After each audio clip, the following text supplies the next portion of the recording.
By nature of this being a co-creative reality, it's impossible for you not to manifest. As you live and breathe, you are going to be shaping the world around you. The tricky part is manifesting exactly what you want. And the next part of it is getting clear on what you want. And this is where most of the material on manifestation, law of attraction, law of assumption, this is where it falls short. When I say material, I'm not talking about original texts from authors dating back a century or more. I'm talking about the videos that you will find on platforms like YouTube, where people will take what Neville Goddard says and they will mutilate it to match whatever they think their audience wants to hear. And I've got plenty of criticisms for New Thought and all these various things that have come up over the years. But I can tell you that in terms of substance, the majority of things that people are going to run across is extremely lacking because it doesn't get to the heart of things, and it presents visualization. It presents getting into the moment, living in the outcome, as if all of this will bring you all of your heart's desires without actually requiring any sacrifice or change from you. Whereas in terms of magic, and this is a form of magic, this is mental magic, there's no such thing as a free lunch. You always have to sacrifice something to give something up in exchange for whatever it is that you're bringing in. And so in the case of mental magic, what you're sacrificing is your existing state of being, both internal and external, in order to bring in a desired state of being. Now, getting clear on this, like, okay, wealth is a very common thing that people want. Do you actually want wealth? And this sounds like an absurd question on the face of it. Of course you want wealth. Who doesn't want money? But what we really want is what the money represents, what we think it brings us. You can get the things that money will bring you far simpler than you can get $100 million in your bank account.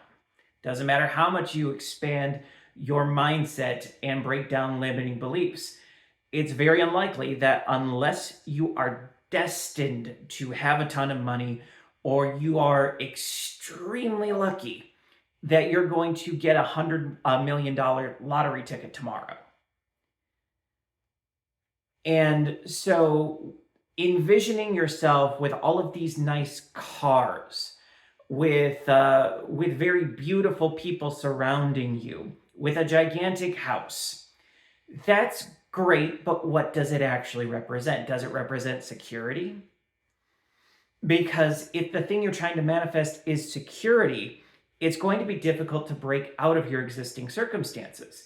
Because love it or hate it, even if you have a job that grinds you down to nothing, and you groan every time your alarm clock goes off, and you just, you hate your life for a good chunk of your waking hours, but you can pay your bills. You don't have to worry about your car insurance. If something breaks down, you can take care of it. You've got security.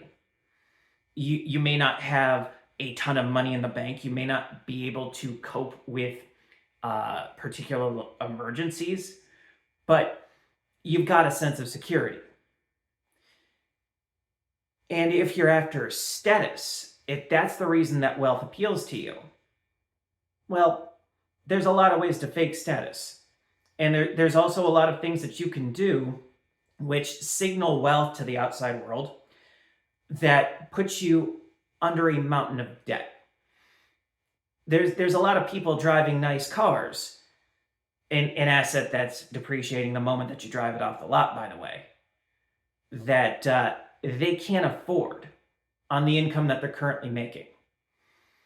And if people think that having status automatically equals money just because that's what they see on social media, it's a lot easier to get a post trending virally than it is to make a ton of money off of that post. In any form of magic, what you're going to be able to manifest is going to depend heavily upon your need. And when I say need, I am not talking in the sense of what you require in order to survive.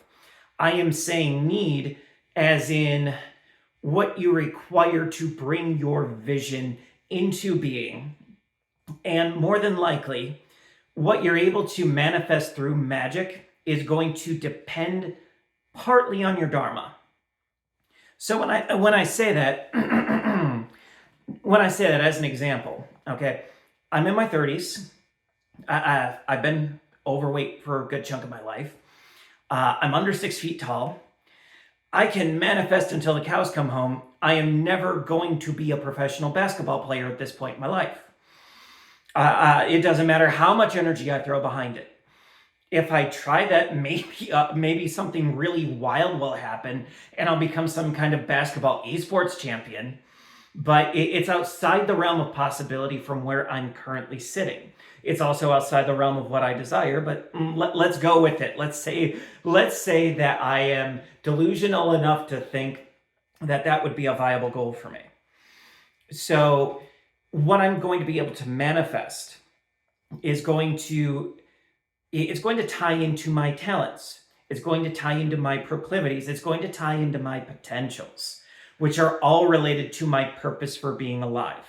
So if I want to manifest something related to, say, writing, to getting my writing to a wider audience, to helping me produce novels, that's going to be a lot more feasible for me than trying to manifest a career as a race car driver. And if I'm aiming to create generational wealth, I can't have generational wealth as the only goal. I have to have this entire vision for what this looks like. Why is generational wealth either a necessity or a natural outcropping of whatever it is that I'm doing in my life? And I'm sorry if the clearing of my throat is irritating in the audio. I don't know how it's going to sound. I'm sure it's winter everywhere. A lot of people are a little bit under the weather. I'm not under the weather. I'm just adjusting to the dryness in the air. But if I have in mind to create a large company and I want to employ a lot of people and I want to provide opportunities to people in my community as well as to my children, that's going to require a lot of money. So generational wealth is just a given if I manage to achieve these things or start gaining momentum toward them. You've got to be very careful in terms of what your ultimate goals are. For a lot of people, if you ask them, what do you want out of life? They'll tell you, I want to be happy. And when they think to themselves, when they say to you, I want to be happy, they envision all these wonderful things that will make them happy when they sit down and they try to manifest. But happiness is very easily achieved. Okay, if I want to make myself happy right now, I can just go grab a pint of ice cream and throw a movie on Netflix. It's not going to set well with my stomach. My waistline isn't going to thank me. My hormones will be out of balance. It'll throw my moods off. But for that moment, I will be happy. Now, happiness is fleeting. So it doesn't make sense as a goal. Contentment, on the other hand. Okay, I want a life that makes me content. That encompasses moments of happiness. It also encompasses moments where maybe I have to work very hard to accomplish something, but it's worth it in the end. I get the high of knowing that I did a good job, that my work is pushing me forward in life when I get to the other side of it. And when it comes to things like relationships, I'm sorry, one of the things that drives me most up the wall right now is this whole specific person trend. If you feel this overwhelming urge that you have to pick someone and you have to manifest a relationship, not just with them, but with the version of them that is perfect for you, I don't see how that goes anywhere good for anybody. First, it's downright creepy when people say, well, don't give your SP free will. I'm sorry. Why would you want a relationship with someone who doesn't have free will? And if you are trying to bring someone into your life, why would you not focus on the love you want to embody and the love you want to receive? And then draw in someone who is already compatible with that, no strings attached, as opposed to picking somebody at work or out of a crowd and saying, you're it. Not only are you it, I'm going to make you it in my mind until you are the version of you that also wants me, and you are also the version of you that has those things that doesn't have those traits that I don't like. To me, what that screams is that somebody is deeply insecure, and what they're actually trying to manifest is an external factor that helps them deal with their insecurity and helps calm them down. But the thing is, if you actually get what you want when you're doing that, what you think you want, good luck maintaining it, because no other person, if you are coming at this from a place of deep insecurity, no other person is going to be able to make you secure in yourself over the long term. You'll get a high off that relationship if you get it, but that high is going to wear off. Now, where I could see it ending up working out okay, like, okay, when it comes to love spells, and I would consider this a kind of love spell, what most people actually are talking about when they say love spells would be domination spells. And to separate this, okay, what I would consider an ethical love spell would be, I'm going to make myself more attractive. I'm going to improve my charisma. There's a person that I like. I'm going to manifest an opportunity to have a heart-to-heart conversation and see if that spark is mutual. Or I'm going to manifest an opportunity for us to go on a date. The kind of love spell that I consider unethical, I'm not going to use the actual word I want to use for it because YouTube will call me a naughty boy if I do. But it would be the kind of love spell where come to me. It's about compelling the other person into a relationship, compelling another person to desire you. While that is unethical as all hell in any form that you're doing it, and I include the whole specific person thing into it, most people don't actually have the will or the magical power behind them to completely override another person's will. It's very difficult to compel anyone into a long-term situation that some part of them doesn't want to be in. So if somebody is coming at this with a pure heart and they don't have any malice, and maybe they have some insecurities, but they're of the mild sort where it starts falling away once they actually interact with someone. And it gets them to start taking those first steps toward, okay, I'm going to talk to this person. I'm going to, see if they like my company. I like theirs and so on. And it just naturally progresses and this kind of falls away. I don't think that's a problem. So I'm not saying everybody who's going down that road is some kind of monster. I'm saying that it's very concerning that there are coaches preaching this like it's a good thing. Because also keep in mind, this is distinct from, say, envisioning having a conversation with someone in your mind, where by having that conversation with them, you actually see their behavior towards you change. This is getting a little bit off into the weeds, but it's just, I wanted to confirm that, no, that's not in the realm of what I'm talking about, because that's not really compulsion. You are not taking away anyone's free will. You are acknowledging who they are. And this is one way that telepathy works. And telepathy, even if someone else is not consciously telepathic, the telepathy is two-way, and there's no ethical problems with that, as long as you're not trying to dominate anyone's will, okay? So in terms of actually manifesting a good relationship, whether it's a friendship, a romantic relationship, if you're actually serious about that, what do you need to embody in order to be the person who is secure in themselves, has something to offer, and is also capable of receiving the kind of love that they want to get in return?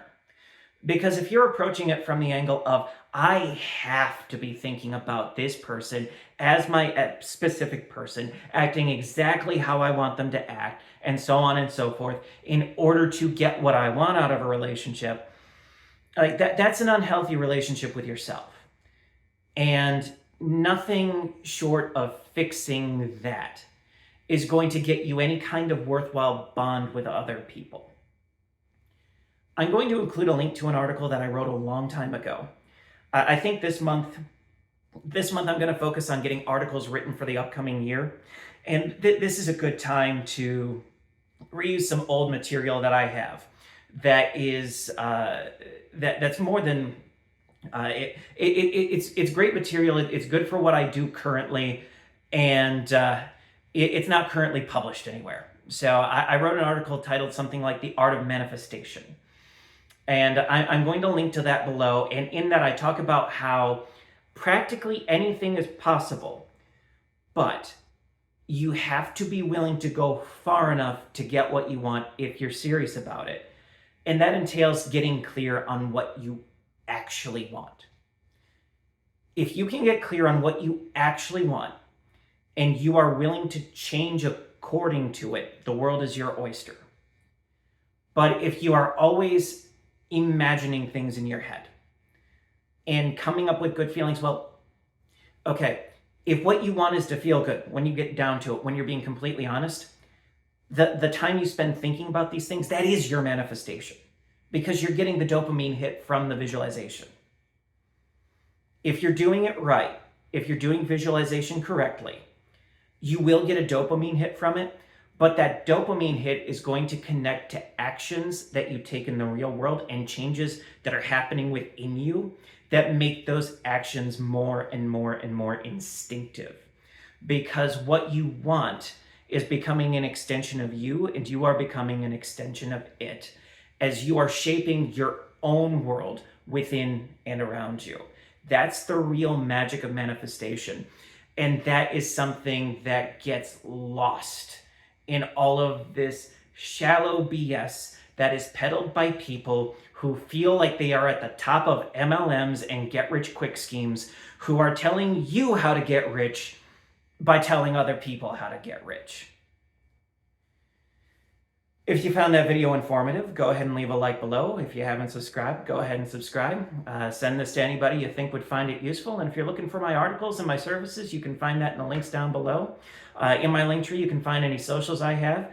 And if you really appreciate this video, I've also got a tip jar in there. I'd appreciate that. I don't plan to monetize this channel anytime soon.